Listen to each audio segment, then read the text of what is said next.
नमस्कार दोस्तों, एसएससी ज्ञान में आप सभी का स्वागत है। आज हम इस वीडियो में एसएससी स्टेनोग्राफर 2023 का जो एग्ज़ाम हुआ था 12 अक्टूबर को, उसकी सेकंड शिफ्ट के जीके जीएस के सभी 50 प्रश्नों को इस वीडियो में पढ़ेंगे। तो वीडियो को लास्ट तक ज़रूर देखें और वीडियो पसंद आए तो वीडियो को लाइक, शेयर और चैनल को सब्सक्राइब ज़रूर करें, जिससे आप सभी तक एसएससी संबंधी सारे वीडियो टाइम से पहुंचते रहें।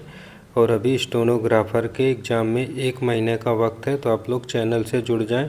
मैं प्रीवियस ईयर के स्टेनोग्राफर के सभी जीके जीएस के प्रश्नों का रिवीजन कराऊंगा, तो चैनल से जुड़ें। बढ़ते हैं अपने सेकेंड शिफ्ट के प्रश्नों की ओर। सेकेंड शिफ्ट में पहला प्रश्न पूछा था, भारत में रेडियो प्रसारण बॉम्बे मुंबई के रेडियो क्लब द्वारा किस वर्ष शुरू किया गया था? तो इसका राइट आंसर था 1923 ईस्वी में इसे शुरू किया गया था। फिर अगला प्रश्न पूछा था, निम्न में से किस समादेश के द्वारा सर्वोच्च न्यायालय और उच्च न्यायालय अधिकार क्षेत्र से बाहर दिए गए किसी फैसले के संबंध में अवर कोर्ट से कार्यवाही के रिकॉर्ड पुनरीक्षण के लिए मांग सकते हैं? तो आंसर होगा उत्प्रेषण समादेश में। फिर अगला प्रश्न पूछा है, मोहिनीअट्टम निम्नलिखित में से किस राज्य में लोकप्रिय एक प्रसिद्ध नृत्य शैली है? तो इसका आंसर होगा केरल राज्य की यह एक प्रसिद्ध लोक नृत्य शैली है। फिर अगला प्रश्न था, सोनल मानसिंह किस नृत्य के एक प्रमुख नर्तकी हैं? तो आंसर होगा भारतनाट्यम की यह एक प्रमुख नर्तकी है।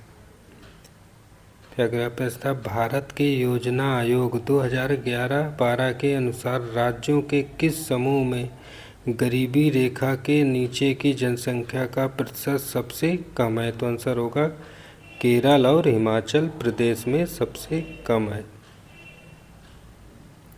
फिर अगला प्रश्न पूछा था, निम्न में से कौन सा विकल्प संघ सीलेंटेरेटा से संबंधित है? तो आंसर होगा अरेलिया जो है सीलेंटेरेटा से संबंधित है।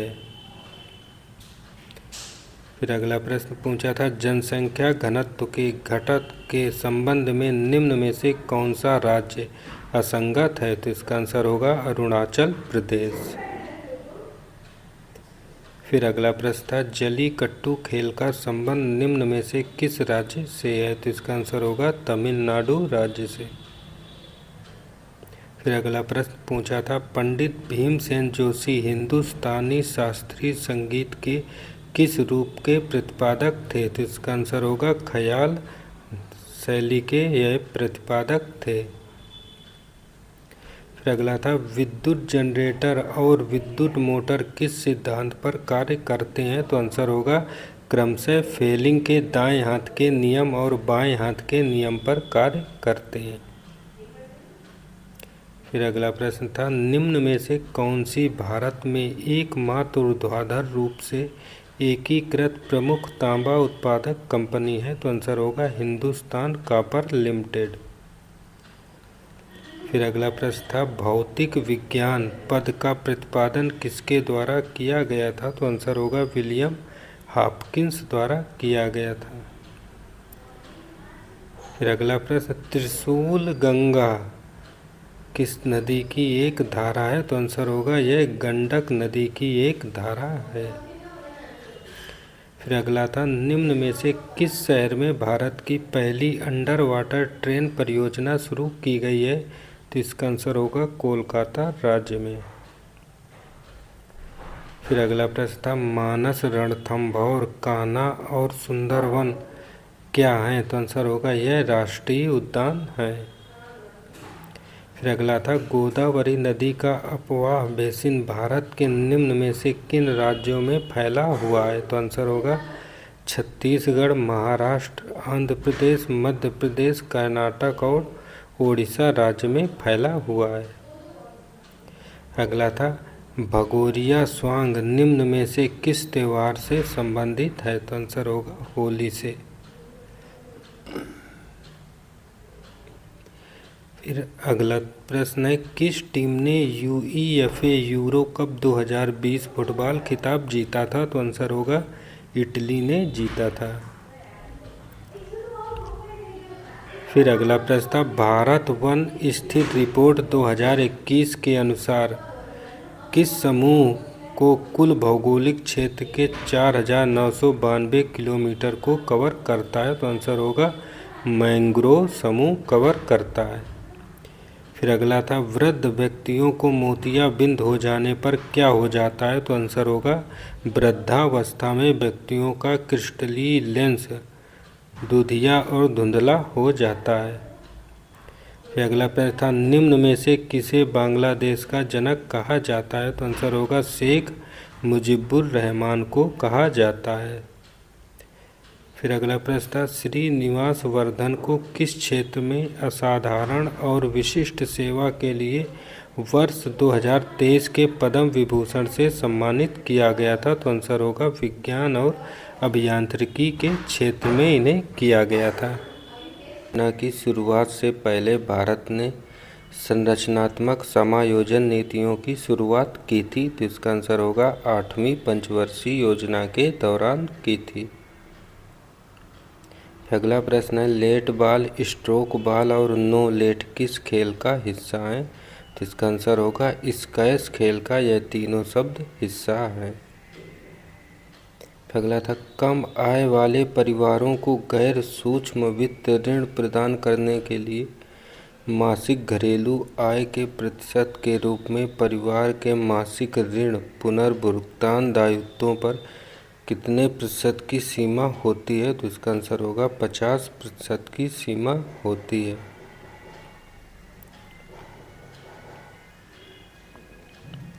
फिर अगला प्रश्न है, निम्नलिखित में से कौन सा खाद्य में प्रत्यक्ष जैविक खतरे को दर्शाता है? तो इसका आंसर होगा कैटरपिलर।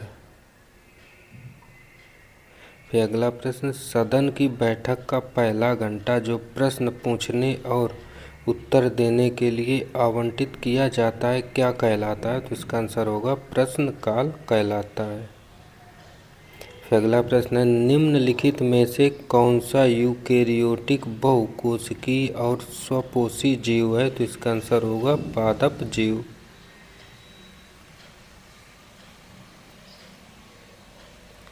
फिर अगला प्रश्न है, हड़प्पा सभ्यता के नगरों के बारे में दिए गए कथनों के आधार पर सही विकल्प का चयन करें। तो इसका पहला कथन है, हड़प्पा के अधिकांश नगर दो भागों में विभाजित थे, ऊपरी नगर और निचला नगर। तो कथन एक सत्य है। कथन सेकंड, पुरातात्वविद नगरों के निचले हिस्से को गढ़ के रूप में वर्णित करते हैं। तो कथन सेकंड इसका गलत है। तो ऑप्शन एक इसका राइट आंसर होगा। फिर अगला प्रश्न था, मार्च 2023 में केंद्रीय सामाजिक न्याय और अधिकारिता मंत्रालय ने किस संगठन के साथ एक समझौता किया जिसके अनुसार आगे आने वाले नेता और समर्थक नशा मुक्त भारत अभियान नामक इस प्रमुख केंद्रीय कार्यक्रम को आगे बढ़ाएंगे? तो आंसर होगा प्रजापिता ब्रह्म कुमारी ईश्वरीय विश्वविद्यालय माउंट आबू। फिर अगला प्रश्न था, गुरु केलुचरण महापात्र वार्षिक पुरस्कार किस राज्य के द्वारा प्रदान किया जाता है?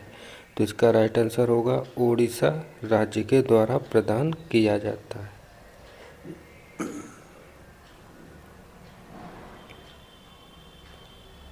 फिर अगला प्रश्न है, मार्च 2023 तक प्राप्त जानकारी के अनुसार केंद्रीय कॉरपोरेट कार्य मंत्री कौन है? तो इसका आंसर होगा निर्मला सीतारमण। फिर अगला था, अस्किनी जो सप्त सिंधु का एक भाग थी वर्तमान समय में निम्नलिखित में से किस नदी का नाम है? तो इसका आंसर होगा चीनाब नदी का नाम है। फिर अगला था, दौल उत्सव मुख्यतः निम्नलिखित में से किस राज्य में मनाया जाता है? तो इसका आंसर होगा असम राज्य में मनाया जाता है।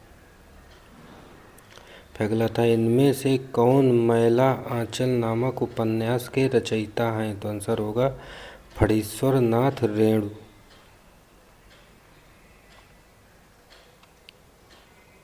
फिर अगला प्रश्न, निम्नलिखित में से कौन सा उपन्यास आर के नारायण द्वारा लिखा गया है और इसी नाम से एक हिंदी फिल्म के रूपांतरित भी किया गया है? तो इसका आंसर होगा द गाइड।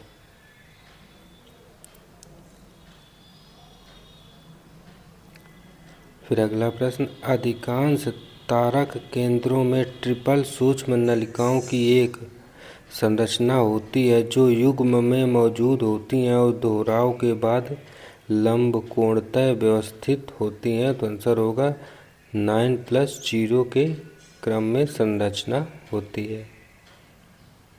फिर अगला प्रश्न, टेबल टेनिस में जिस अवधि के दौरान गेंद खेल में होती है उसे क्या कहा जाता है? तो इसका आंसर होगा रैली कहा जाता है। फिर अगला प्रश्न था, चेम्बेटी श्रीधरालु नायडू एक समाज सुधारक थे, वे निम्न में से किस संगठन से संबंधित थे? तो इसका आंसर होगा वेद समाज से संबंधित थे।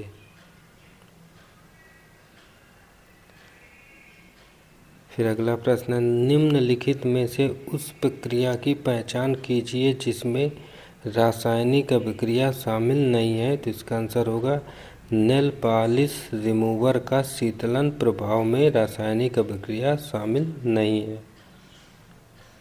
अगला था, निम्नलिखित में से कौन सा राजवंश बंगाल के पाल वंश का उत्तराधिकारी बना था? तो इसका आंसर होगा सेन वंश जो है उत्तराधिकारी बना था। अगला था, प्रथम और द्वितीय विश्व युद्ध के कारण किन वर्षों में ओलंपिक खेल आयोजित नहीं किए गए थे? तो इसका आंसर होगा 1916 में, 1940 में और 1944 में। इन 3 वर्षों में ओलंपिक खेलों का आयोजन नहीं किया गया था।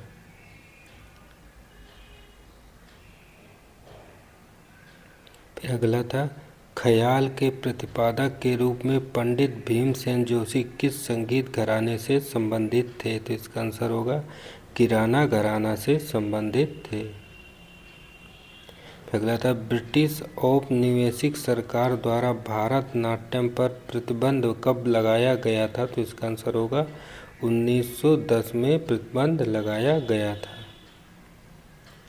अगला था, सिंधु घाटी सभ्यता के निम्नलिखित में से किस स्थल पर विशाल स्नानागार की खोज की गई थी? तो इसका आंसर होगा मोहनजोदड़ो पर। अगला था, निवल अप्रत्यक्ष करों की गणना के लिए निम्न में से कौन सा सही सूत्र है? तो आंसर होगा अप्रत्यक्ष कर माइनस सब्सिडी। फिर अगला था, पंजाब के किस राजा ने शाह शुजा और अंग्रेजी कंपनी के साथ त्रिपक्षीय संधि की थी? तो इसका आंसर होगा रणजीत सिंह ने। अगला था, सियालकोट किसकी राजधानी थी? तो इसका आंसर होगा मिलिंद की राजधानी थी। अगला प्रश्न पूछा था, भारत सरकार के पर्यटन मंत्रालय द्वारा 2014-15 में शुरू की गई स्वदेश दर्शन योजना को 2023 में किसके नए रूप में पेश किया गया था? तो इसका आंसर होगा स्वदेश दर्शन 2.0 योजना के नए रूप में इसे प्रस्तुत किया गया था। और सेकेंड शिफ्ट का अंतिम प्रश्न जो है, भारतीय राष्ट्रीय कांग्रेस ने किस वर्ष को औपनिवेशिक भारत में पहला स्वतंत्रता दिवस मनाया था? तो इसका आंसर होगा 26 जनवरी 1930 को मनाया था। तो ये थे सेकेंड शिफ्ट के सभी 15 प्रश्न। अगर वीडियो पसंद आया हो तो वीडियो को लाइक ज़रूर करें और चैनल को सब्सक्राइब, जिससे आप सभी तक एसएससी स्टोनो के सभी प्रीवियस ईयर के जितने भी वीडियो मैं बनाऊं आप सभी तक टाइम से पहुंचते रहें और आप अपनी तैयारी एग्ज़ाम से पहले अच्छे से कर सकें। तो मिलते हैं अपने अगले वीडियो में, तब तक के लिए नमस्कार, जय हिंद।